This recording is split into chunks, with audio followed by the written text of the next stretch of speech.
I'll often get asked, why do we do so much unilateral work in your programming? And what's kind of the point of that? Why is unilateral something you kind of gravitate toward? And to start, I love both bilateral and unilateral movements. So for this example, bilateral would be your squat with both feet. Unilateral might be a single leg variation of that same movement, right? Or even a split squat, for example. So we're kind of having more of that single leg variation. And there's a couple different reasons for that. And the biggest thing, or the simplest way to kind of explain this, is all I want you to do is drive one knee up and hold. All right, I want you to hold this position and tell me what you feel. You might feel a little bit of core engagement, your abs might turn on, your obliques, so you're not tipping side to side. You feel a lot of activation here, stability on the knee drive. You can see my legs kind of shaking to control, versus if you just stand like this on 2 feet. You'll feel a difference. It's not as intense, it's not as loaded, right? So if we go back up on that single leg, you can feel a lot more engagement happening.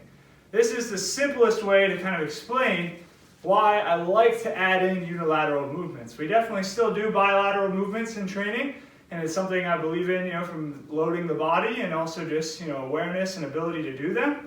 But a lot of sport happens in unilateral positions. You might be forced on one side more than the other during different movements, and that's something you need to prepare for. There's very few bilateral or true bilateral movements in sport. There's always going to be more of a one-sided approach, or the other side, for example, throughout different movements. So when you're running, you're swimming, you're doing all these different change of directions, it might actually be a little bit more one-sided. So we like to implement those in training, and if I go back to this initial example of driving the knee up and holding, you can just feel a lot more activation here on one leg compared to 2. The same thing is going to apply when you're doing different exercises that are more unilateral based.